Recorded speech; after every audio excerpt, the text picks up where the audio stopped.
उन्होंने कहा जो वर्ल्ड कप होने जा रहा है इंडिया में 2023 का, उसमें जो है वो मैं टीम में शामिल होना चाहता हूं और मैं टीम की तरफ से जो है वो परफॉर्म करना चाहता हूं। और ये किसी भी खिलाड़ी को जो है वो मुश्किल वक्त में आउट भी कर सकते हैं और कम से कम स्कोर भी जो है वो ये अपने ओवर में डिफेंड कर सकते हैं। ये गलत बात होती है किसी भी बॉलर के बारे में, क्योंकि कोई भी बॉलर जो है वो किसी एक फॉर्मेट के लिए जो वो स्पेशल नहीं होता है कि जो आज के दौर के फैब फोर समझे जाते हैं, जिसमें केन विलियमसन और जो रूट और स्टीवन स्मिथ और बाबर आजम का भी जो है वो इसमें नाम शामिल किया जाता है। और अजीब बात यह है कि टेस्ट रैंकिंग में ये सारे ही जो हैं वो टॉप 4 में शामिल हैं।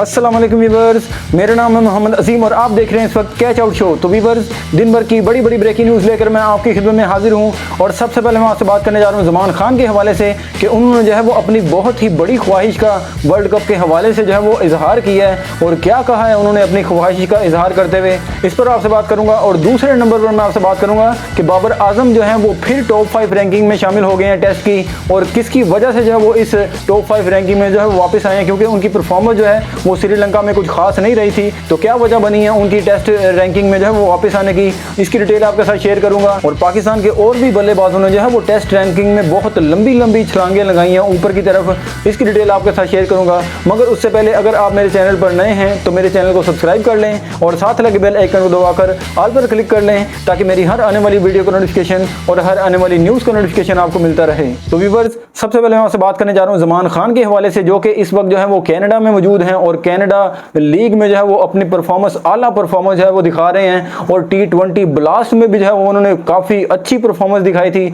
जो कि उन्होंने जो है वहाँ पर सिर्फ 14 मैचेस खेले थे और 16.55 की जो है वो उनकी इकोनॉमी थी और उन्होंने जो है वो 25 विकेटें हासिल की थी T20 ब्लास्ट में। बहुत ही आला परफॉर्मेंस है उनकी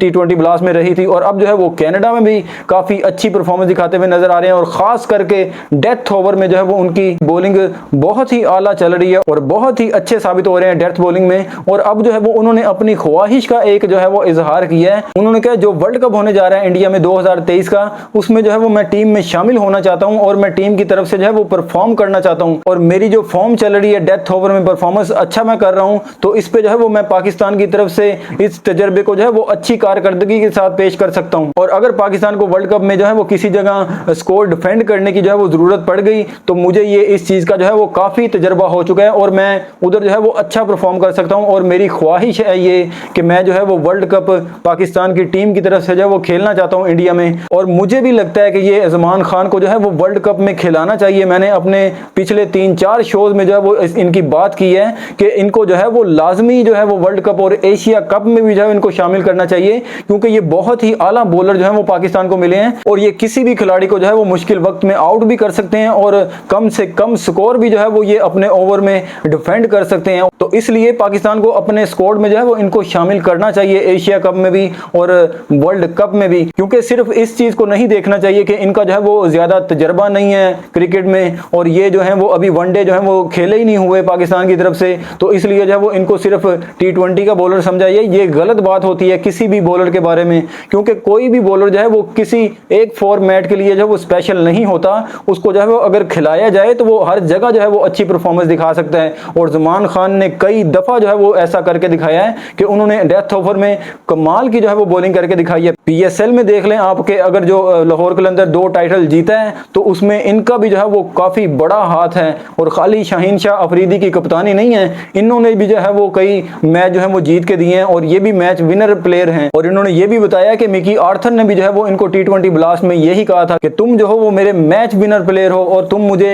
कई मैच जो है वो जिता के दोगे, और उन्होंने भी जो है वो बार बार इनको ये कहा। और ज़मान खान ने शाहीन शाह अफरीदी की भी जो है वो काफी तारीफ की है लाहौर कलंदर में जब वो उनके साथ खेल रहे थे। तो उन्होंने कहा कोई भी आजकल जो है वो फास्ट बॉलर किसी दूसरे फास्ट बॉलर को इतना सपोर्ट नहीं करता जितना कि मुझे जो है वो शाहीन शाह अफरीदी ने सपोर्ट किया है, और मैं बहुत ही शुक्रगुजार हूं जो कि शाहीन शाह अफरीदी ने मुझे PSL में लाहौर कलंदर की तरफ से सपोर्ट किया, और उसकी वजह से जो है वो आज मैं पूरी दुनिया में जो है वो अपना नाम बना रहा हूं और पूरी दुनिया में मैं जो है आज मैच खेल रहा हूं। और इसकी बड़ी वजह जो है उन्होंने शाहीन शाह अफरीदी की सपोर्ट को कहा कि उन्होंने जो मुझे सपोर्ट किया और मुझ पे यकीन किया कि मैं जो है वो अच्छी परफॉर्मेंस दिखा सकता हूं और मैच जितवा सकता हूं, तो ये उनकी वजह से जो है वो ये हुआ है कि आज मैं जो है वो इस मुकाम पर हूं। और उन्होंने कहा मैं शहीन शाह अफरीदी से यही चाहता हूं कि वो मुझे जो है वो हमेशा ऐसे ही सपोर्ट करें जैसे उन्होंने जो है वो मुझे शुरू में लाहौर कलंदर में जब मैं दाखिल हुआ था तब उन्होंने किया था। और मुझे लगता है ज़मान खान को बिल्कुल ज़ाया नहीं करना चाहिए, क्योंकि मैं भी उसका जो है उसकी बॉलिंग का बहुत बड़ा फैन हूँ और काफ़ी अच्छी बॉलिंग करवाते हैं, खास करके डेथ ओवर में तो बैट्समैन को हिलने नहीं देते। और मुझे यही लगता है कि पाकिस्तान को ये बहुत कारआमद साबित हो सकते हैं पाकिस्तानी टीम के लिए, वर्ल्ड कप में भी और एशिया कप में भी, क्योंकि श्रीलंका में और इंडिया में जो है वो सेम ही पिचेस होती हैं, जैसे पाकिस्तान में है और श्रीलंका में है और इंडिया में भी जो है वो ऐसी ही पिचेस देखने को मिलती हैं। और ज़मान खान ने जो है वो पाकिस्तान के अंदर ही जो है वो अच्छी परफॉर्मेंस दिखाई हुई है और ये इनको याद रखना चाहिए पाकिस्तानी टीम को। और इनके सिलेक्टर जो है वो इनको जरूर सिलेक्ट करना चाहिए और खाली सिलेक्ट नहीं करना चाहिए बल्कि इनको जो है वो प्लेइंग 11 में भी जो है वो जगह देनी चाहिए। जैसे पाकिस्तान के जो है वो शुरू में नीदरलैंड के साथ मैच है और श्रीलंका के साथ मैच है, ये छोटे मैचेस में इनको जरूर ट्राई करना चाहिए और अगर ये अच्छे रहते हैं उस पिचों पर तो इनको जो है वो कैरी करना चाहिए पूरे वर्ल्ड कप में और पूरे एशिया कप में। और दूसरे नंबर पर मैं आपसे बात करने जा रहा हूं कि बाबर आजम जो हैं वो टेस्ट रैंकिंग में फिर टॉप 5 में आ गए हैं और उनकी टॉप 5 में आने की वजह जो है वो जो 5वां एशेज खेला गया उसमें ट्रेविस हेड और मार्नस लबुशेन ने जो है वो अच्छी परफॉर्मेंस नहीं दिखाई है, इसलिए जो है वो उनकी रैंकिंग गिरी है। और उसके बाद जो है वो बाबर आजम जो है अब फिर जो है वो टॉप 5 में शामिल हो गए हैं और अब वो जो है चौथे नंबर पर आ गए हैं। और इस वक्त जो है वो टेस्ट रैंकिंग में एक अजीब बात जो है वो देखने को मिली है और वो ये है कि जो आज के दौर के फैब 4 समझे जाते हैं जिसमें केन विलियमसन और जो रूट और स्टीवन स्मिथ और बाबर आजम का भी जो है वो इसमें नाम शामिल किया जाता है, अब वो इस वक्त जो है वो टॉप 4 में रैंकिंग में शामिल हैं। और वो मैं आपको बता भी देता हूं कि देखें केन विलियमसन जो है वो पहले नंबर पर हैं जिन्होंने 883 पॉइंट के साथ जो है वो पहली पोजीशन संभाली भी है। और उसके बाद जो रूट हैं ये भी फैब 4 में आते हैं और इन्होंने भी जो है वो 859 पॉइंट के साथ इन्होंने दूसरी पोजीशन संभाली भी है। और स्टीवन स्मिथ जो हैं ये तीसरे नंबर पर हैं और इन्होंने 842 पॉइंट के साथ तीसरी पोजीशन संभाली हुई है। और उसके बाद जो है वो बाबर आजम चौथे नंबर पर आ गए हैं जिन्होंने 829 पॉइंट के साथ जो है वो चौथी पोजीशन जो है वो संभाली हुई है। और इसमें जो है वो पहले बाबर आजम की जगह जो है वो विराट कोहली समझे जाते थे फैब 4 में, अब जो है वो बाबर आजम को फैब 4 में शामिल किया जाता है। और अजीब बात यह है कि टेस्ट रैंकिंग में ये सारे ही जो है वो टॉप 4 में शामिल हैं और उन्होंने जो है वो टेस्ट में टॉप 4 की पोजीशन जो है वो संभाल रखी है। और बाबर आजम अगर कुछ थोड़ा सा परफॉर्म अच्छा कर जाते श्रीलंका की सीरीज में, जो कि उनकी अच्छी सीरीज नहीं गुजरी है, तो ये जो है वो और ऊपर आ सकते थे।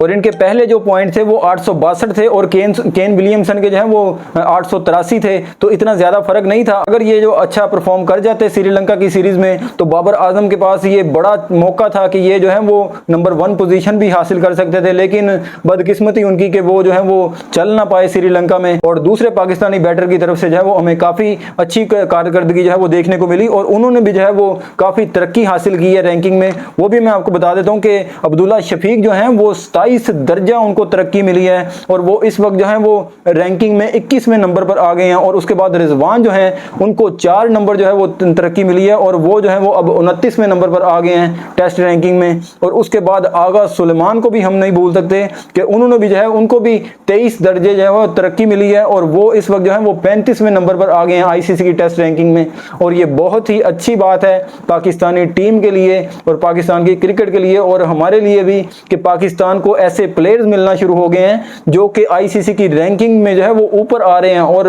स्पेशली बल्लेबाज, बॉलर तो हमेशा ही पाकिस्तान को अच्छे मिलते रहे हैं, लेकिन इस वक्त की बात यह है कि पाकिस्तान को बैटर ऐसे मिलने लग पड़े हैं जो कि रैंकिंग में ऊपर आने वाले बैटर हैं। और अल्लाह करे कि हमारे जो ये बैटर हैं ये ऐसी ही परफॉर्मेंस जो है वो दिखाते रहें और बाहर की कंट्री में जाकर भी इनकी तरफ से जब वो ऐसी ही परफॉर्मेंस देखने को मिले तो ये अपनी रैंकिंग जो है वो और बेहतर कर सकते हैं और ये टॉप 10 में भी आ सकते हैं। मैं अब्दुल्ला शफीक, आगा सुलेमान की और रिजवान की बात कर रहा हूं कि ये अगर ऐसी ही परफॉर्मेंस दिखाते रहे तो ये इंशाल्लाह ये टॉप 10 में जो है वो शामिल हो जाएंगे। और बाबर आजम जो हमारा शेर है वो अल्लाह करे कि जो ऑस्ट्रेलिया में टेस्ट होने जा रहे हैं उसमें जो है वो अच्छी कारकर्दगी दिखाए और वो जो है वो अपने टॉप 5 से बाहर ना हो, क्योंकि वो डिजर्व करता है हर जगह में, हर फॉर्मेट में टॉप 5 में रहने के लिए। तो व्यूअर्स, यही था आज का मेरा शो। अगर आप चाहते हैं मैं आपके लिए ऐसी ही डेली ब्रेकिंग न्यूज लेकर आता रहूं तो मेरी वीडियो को लाइक, शेयर और चैनल को लाजमी सब्सक्राइब करें। और अगर आप मुझे इंस्टाग्राम या फेसबुक पर फॉलो करना चाहें तो लिंक मैंने डिस्क्रिप्शन में दे दिया है, आप मुझे फॉलो कर सकते हैं। तो व्यूअर्स, इसी दुआ के साथ कि हमेशा अच्छाई की जीत हो और हमेशा बुराई की हार हो। अल्लाह पाक आप सबको जज़ाए खैर अता फरमाए। अल्लाह पाक हम सबको जहन्नम से बचाए और जन्नत में जगह अता फरमाए। मिलते हैं फिर किसी ब्रेकिंग न्यूज़ के साथ, तब तक के लिए अपने मेज़बान मोहम्मद अजीम को दीजिए इजाज़त। अल्लाह निगहबान।